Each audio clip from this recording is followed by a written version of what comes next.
Muy buenas tardes, amados oyentes. En esta hora quiero traerte una reflexión bíblica acerca de la justificación por la fe y el amor de Dios. Ahora, ¿en qué texto nos vamos a parar hoy a reflexionar? Es el libro de los Romanos, capítulo 5, verso del 1 al 8. Y aquí vamos a ver cómo el apóstol Pablo nos ofrece una profunda reflexión teológica sobre lo que es la justificación por la fe y el amor incondicional de Dios hacia el hombre.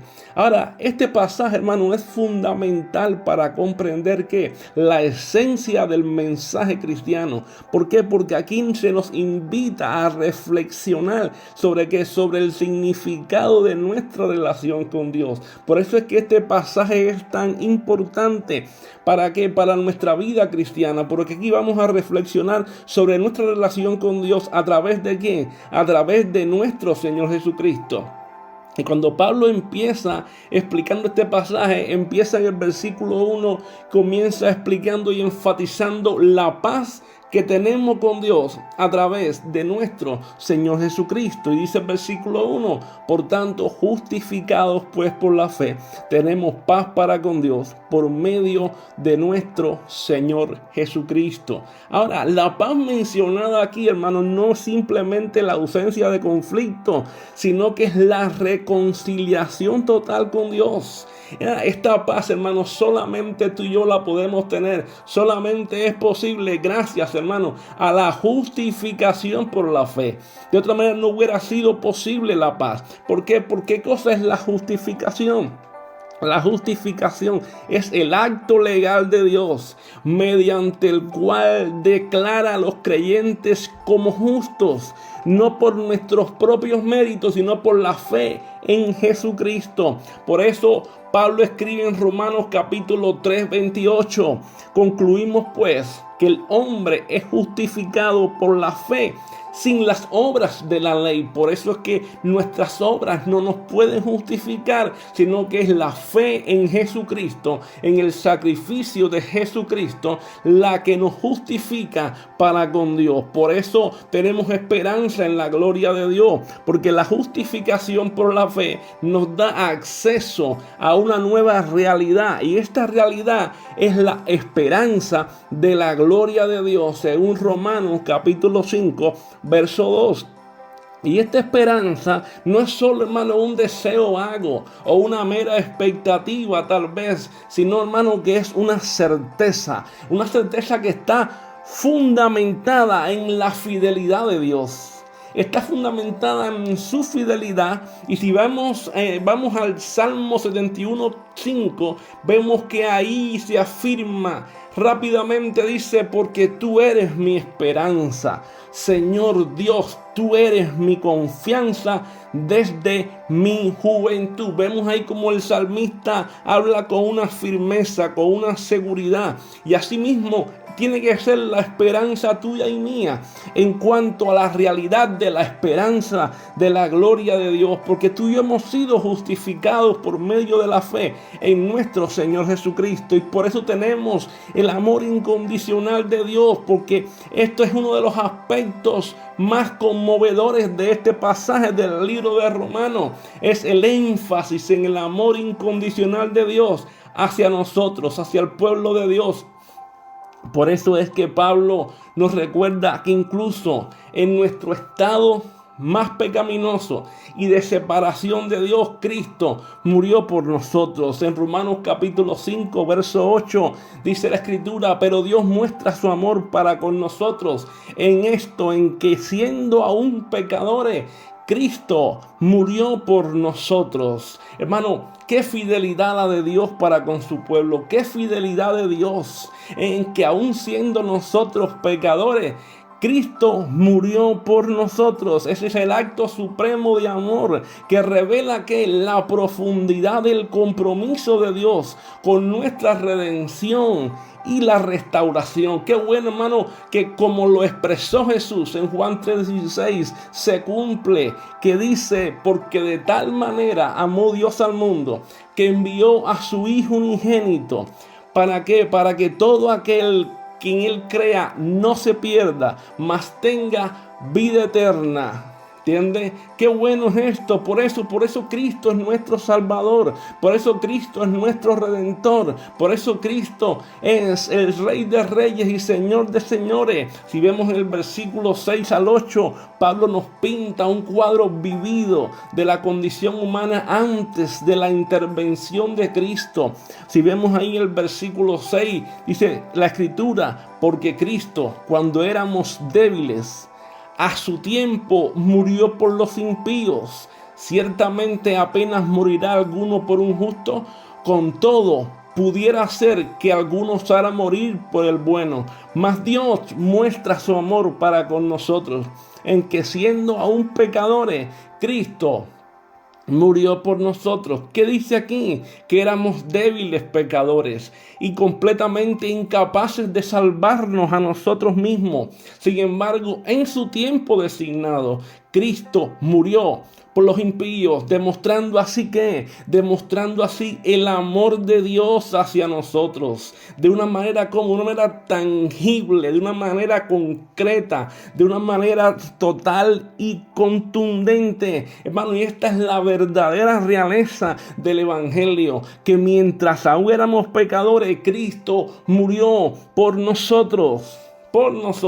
Esa es la realidad del Evangelio de Cristo. Y aquí encontramos implicaciones teológicas poderosas. ¿Cuál implicación teológica encontramos aquí? En Romanos 5, el 1 al 8 nos lleva a contemplar varios puntos. Primeramente, contemplamos la gracia de Dios. ¿Por qué? Porque la justificación por la fe es un acto de gracia divina. Es un regalo que no podemos ganar por nuestros propios esfuerzos, como nos dice la Escritura, y Pablo nos afirma en Efesios capítulo 2, verso del 8 al 9, porque por gracia sois salvo por medio de la fe.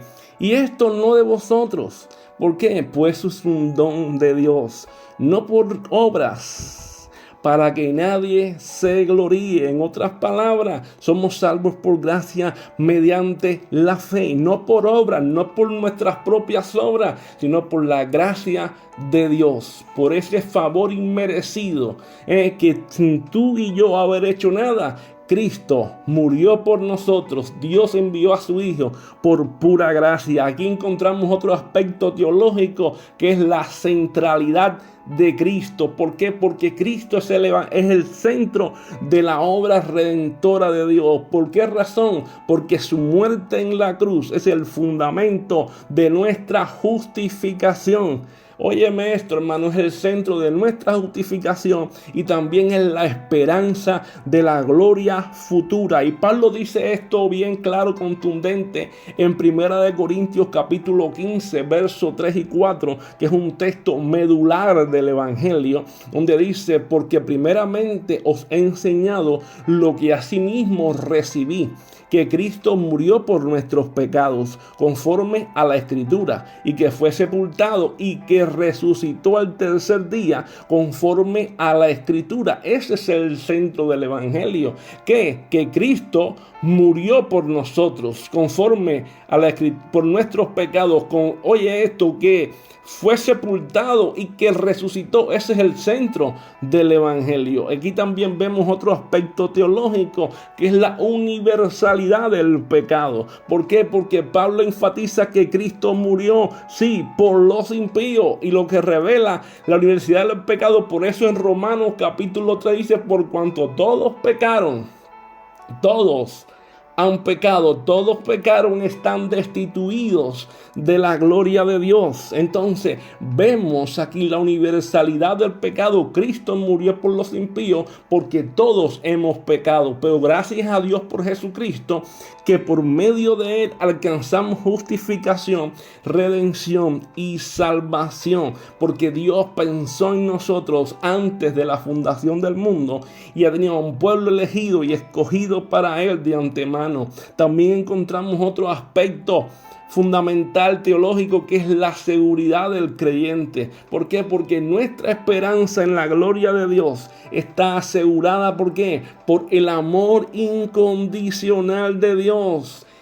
Y más que eso, también en la obra terminada de Cristo en la cruz del Calvario. ¿Y cómo vemos esto, lo vemos desde un punto de vista de qué aspecto. Cristo mismo lo dijo, y si Cristo lo dijo, tenemos que ponerlo por verídico, porque Él es el Rey de Reyes, Él es el Dios Todopoderoso, y Él lo que dijo es, hermano. Juan capítulo 10, verso 28 dice: y yo les doy vida eterna, y no perecerán jamás, ni nadie las arrebatará de mi mano. Es decir, hay una seguridad del creyente, hay una seguridad de salvación, hay una seguridad total, hermano, y es un aspecto teológico en el cual tú y yo podemos estar seguros de que cuando Cristo venga, nosotros nos vamos con Él, y que tú y yo tenemos una salvación contundente en nuestras manos.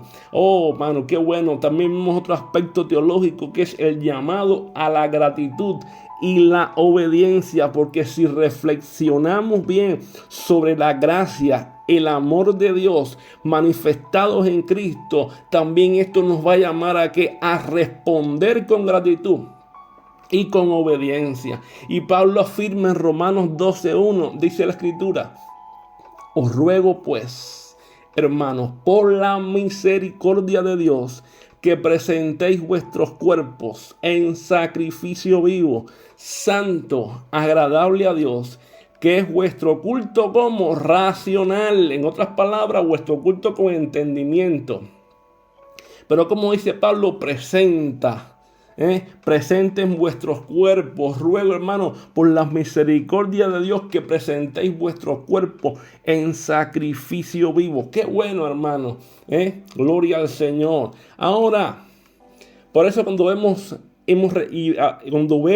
Romanos capítulo 5, verso del 1 al 8, y reflexionamos sobre él, esto nos lleva a profundizar ¿qué? En la belleza y la profundidad del Evangelio de Cristo. Romanos 5 nos recuerda que nuestra justificación, que nuestra esperanza y seguridad, hermano, están completamente arraigadas en la persona y la obra de Cristo Jesús. Ahora, tenemos que dejar esto claro, que esta verdad, hermano, resuene siempre en nuestros corazones, nos impulse a vivir una vida que honre y glorifique a aquel que nos amó primero desde la eternidad, porque para eso, hermano, Él nos escogió. Que Dios les continúe bendiciendo